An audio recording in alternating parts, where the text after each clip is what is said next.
Assalamualaikum dan salam Malaysia Madani. Seluruh rakyat Malaysia diajak menyertai Himpunan Malaysia Bersama Palestin mulai petang ini. Himpunan di Stadium Axiata Arena Bukit Jalil akan diketuai oleh Perdana Menteri.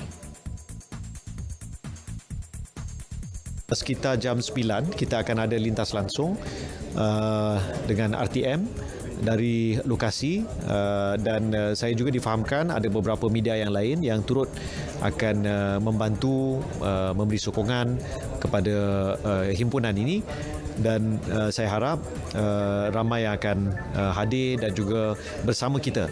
Ini sebahagian daripada inisiatif yang sebenarnya datang daripada hasrat Perdana Menteri sendiri dan saya fikir ini satu kekuatan dan juga kebersamaan rakyat Malaysia dalam kita melihat isu Palestin dan juga bagaimana kita nak menyatakan pendirian kita terhadap isu ini.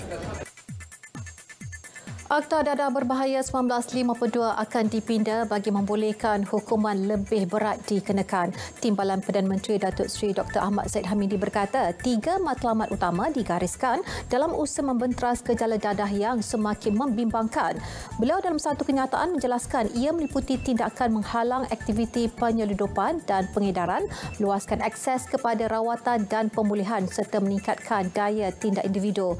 Pengukuhan Jabatan Siasatan Jenayah Narkotik JSJN PDRM juga akan diperkasa.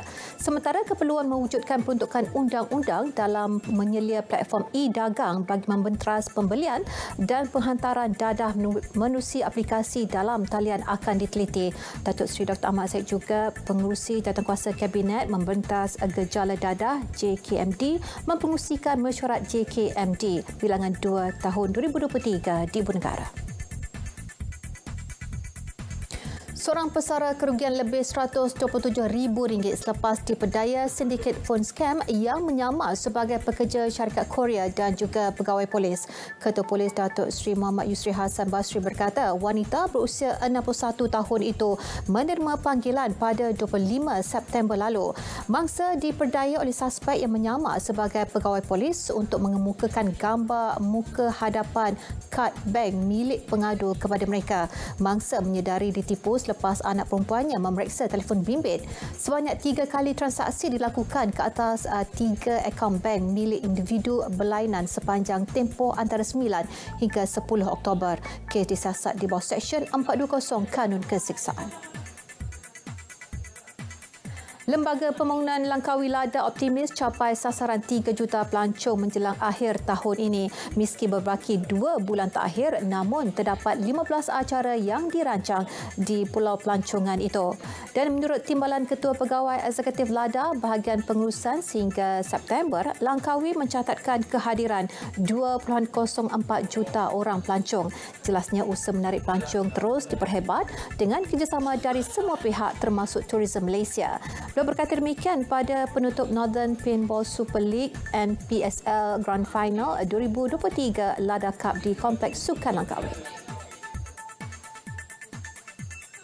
Baik, beralih ke perkembangan sukan luar negara. Pemain tenis Amerika Syarikat Taylor Fritz memulakan saingan di terbuka Jepun dengan kemenangan pada pusingan pertama.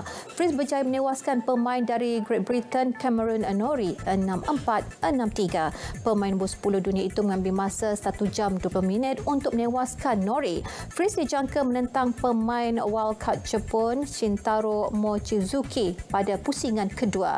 Turut mara ke pusingan kedua adalah pemain pilihan keempat kejohanan Alex de Minaur. Pemain nombor 11 dunia itu mara selepas menewaskan Jack Draper 4-6, 7-6, 7-6 dalam masa 3 jam. Pada pusingan kedua, Alex de Minaur akan menentang Diego Schwartzman dari Argentina. Itu sekian berita. Assalamualaikum dan salam hormat.